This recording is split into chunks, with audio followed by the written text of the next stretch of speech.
এবং কোরআন হাদিসের যে আয়াতগুলো আমি বলছি এগুলো লাস্টে গিয়ে আমি মিলিয়ে আলোচনা শেষ দিব। এই আলোচনা শেষ করার পরে অনেক এখানকার নিয়মিত মুসল্লি তাদের সঙ্গে কথা হইলে বোঝা যাবে যে এই যে আলোচনাগুলো যে করতেছে এগুলো তার কান দিয়ে যায় নাই, এক কান দিয়ে গেছে আর এক কান দিয়ে বের হয়ে গেছে। তো এই কারণেই কিন্তু আজকে আমাদের অধপতন। এই যে আমি যে বললাম সাংস্কৃতিক আগ্রাসন, আজকের বক্তব্যের শিরোনাম হচ্ছে সাংস্কৃতিক আগ্রাসন, বিজাতীয় সাংস্কৃতিক আগ্রাসন। এই বিজাতীয় সাংস্কৃতিক আগ্রাসন আমাদের দেশে বিভিন্নভাবে হয়। একটা হয় আমাদের দেশের ডলারখোর বুদ্ধিজীবীদের মাধ্যমে, আরেকটা হয় আমাদের পার্শ্ববর্তী দাদা বাবুদের টিভি চ্যানেলের মাধ্যমে। তাদের টিভি চ্যানেলে ওই যে কিরণমালার জামা বের করে, তারপরে আরও কি জামা বের করে না, পাখি ড্রেস বের করে। ঈদের মধ্যে ওগুলো সারা বাংলাদেশে কি করা হয়, মার্কেটিং করা হয়, কাস্টমাইজ করা হয়, সবাই এক রব তুলে দেওয়া হয় যে পাখি ড্রেস না হইলে এবার মেয়েরা কি করবে না, ড্রেস কিনবে না, পাখি ড্রেসের মানে শর্ট পরে যায়, মার্কেটে পাওয়া যায় না। এগুলো হচ্ছে ওই দেশের সাংস্কৃতিক আগ্রাসন। এই যে আমাদের বাংলাদেশের পত্রিকাগুলোতে পয়লা বৈশাখের এই মঙ্গল শোভাযাত্রা, তথাকথিত মঙ্গল শোভাযাত্রাকে যে বাঙালি মুসলমান মানে বাঙালিদের সংস্কৃতি হিসেবে চালিয়ে দেওয়া, এটা হচ্ছে আমাদের পার্শ্ববর্তী দাদা বাবুদের সাংস্কৃতিক আগ্রাসনের অংশ। এই সাংস্কৃতিক আগ্রাসনের বিরুদ্ধে তো আমাদের হাতিয়ার কম, আমাদের তো এরকম বিকল্প মিডিয়া নাই। পত্রিকা মুসলমানদের যা আছে ওদেরও মাথা বিকৃত। এখন আমরা এই যে মসজিদে যারা, আমাদের এটাও আরেক সমস্যা, মসজিদের অধিকাংশ ইমামরাই সেই মাটির নিচের কথা শুধু বলবে আর আসমানের উপরে কি আছে এগুলো বলবে। তাদের বক্তব্য শুনলেও মনে হয় দুনিয়ার মধ্যে ইসলামের কোনো বক্তব্য নাই।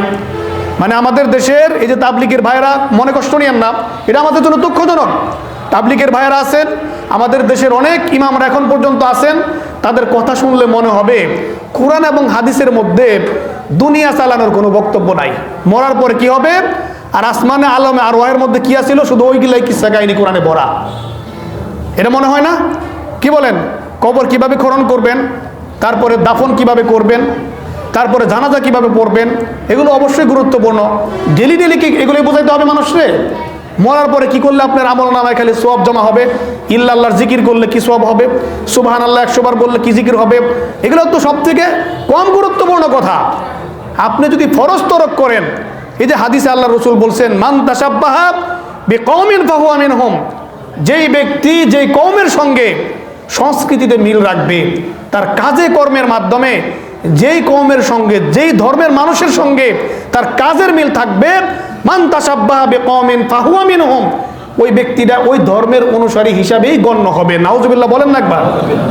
এখন আপনি সুবহানাল্লাহ বললেন 100 বার দিনে, তারপরে আরো যত তাসবিহ আছে পীরের দরবার থেকে শিখাই না, সারাদিন আপনি তাসবিহ জপলেন।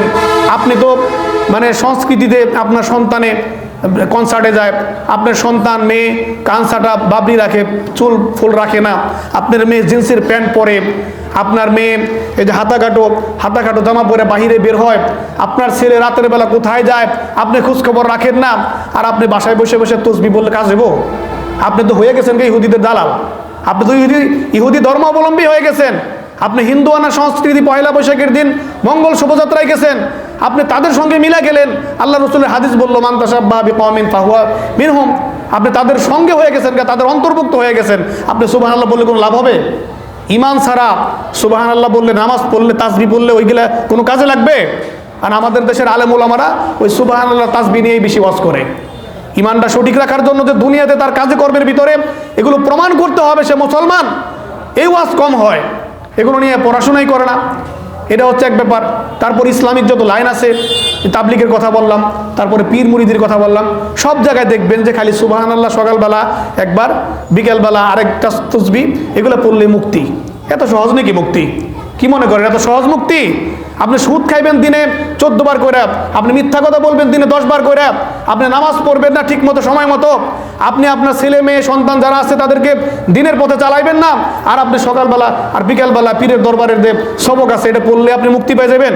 কি বলেন এত সহজ? এই জন্য আমরা যে কথাগুলো বলি এগুলারে আপনাদের জন্য গনিমত মনে করবেন। ইসলামটা যে জীবনের প্রত্যেকটা ক্ষেত্রে পালন করা জরুরি, এই জিনিসটা আমাদের দেশে এখনো পর্যন্ত ওইভাবে পাবলিশড হয় না। এখানে থেকে হয়, আমরা চেষ্টা করি। এই জন্য এই ওয়াজ যারা শুনবেন এটার গনিমত মনে করে স্বর্ণ অক্ষরে লিখে রাখবেন, তারপর এগুলো আমল করবেন, তবে না নাজাতের মুখ পথ আপনি পাবেন। শুধু ওয়াজ শুনলে কোনো লাভ হবে না, ওয়াজের উপর আমল করতে হবে। এই জন্য আজকে আমি যে কথাগুলো বলতে চাই, আমি এই কথাগুলো বলার উদ্দেশ্য হচ্ছে আমাদেরকে এই নিয়মিত আমলের পাশাপাশি আমাদের সাংস্কৃতিক আগ্রাসন থেকে নিজেদেরকে বেঁচে থাকতে হবে, আমাদের সন্তানদেরকে বাঁচাতে হবে। আমাদের সন্তানদেরকে, যে ভারত তো মুসলমানদের দেশ না, তাই না? ভারতের অধিকাংশ হিন্দু না, তো ওই দেশের যে কালচারগুলো ওই দেশের টেলিভিশনে দেখানো হবে, ওইখানে তো মহিলা সে কপালে সিঁদুর লাগাবে, কপালে সে টিপ লাগাবে, ওইখানের মহিলা তো সে শাড়ি পরে তার হাতা খোলা রাখবে, তার পেট খোলা রাখবে, সে তো হিন্দু। এখন আমার মেয়ে যদি ওইটা দেখে দেখে মনে করে যে ইন্ডিয়ানরাই তো আমাদের মডেল, তাহলে তার মতো আমারও শাস্তি হবে। তখন আপনার মেয়ে কি সাংস্কৃতিক আগ্রাসনের শিকার হইল না? আপনার স্ত্রী সাংস্কৃতিক আগ্রাসনের শিকার হইল না? ওইগুলো মানলে কি তার পর্দা রক্ষা হবে? কি বলেন, পর্দা রক্ষা হবে?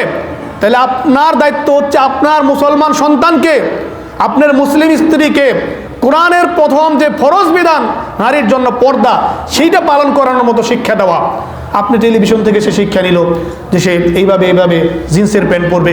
জিন্সের প্যান্ট যদি মেয়ে পরে তাহলে কি তার অঙ্গভঙ্গি বোঝা যাবে না? কি বলেন, জিন্সের প্যান্ট কি পায়ের সঙ্গে লেগে থাকে না? আপনার মেয়ে যদি জিন্সের প্যান্ট পরে তার কি পর্দা রক্ষা হইল? যেই পোশাকের মধ্যে পর্দার বিধান লঙ্ঘিত হয় ওইটা আবার ইসলামী সংস্কৃতি হয় কিভাবে? ওইটা মুসলমানদের পোশাক হয় কিভাবে? এই জন্য এই বিষয়গুলো আমরা খেয়াল রাখবো। এবং এই যে কয়েকদিন পরে যে 31st নাইট নামে যে আমাদের ইংরেজি 25 সালের নববর্ষ শুরু হবে, এই বর্ষবরণ অনুষ্ঠান যে হবে, আমি আপনাদের প্রতি আহ্বান করব, যদি আজকে ইসলামী রাষ্ট্র থাকতো তাহলে আমি আপনাদের প্রতি নির্দেশ জারি করতাম আমার মহল্লার মধ্যে যাতে কোনো ধরনের কনসার্টের আয়োজন না হয়। আর এই নির্দেশ বাস্তবায়ন করার জন্য এই জেলা প্রশাসন সেটা বাস্তবায়ন করতো, কিন্তু ইসলামী ক্ষমতা তো নাই, ইসলামী সরকার তো নাই।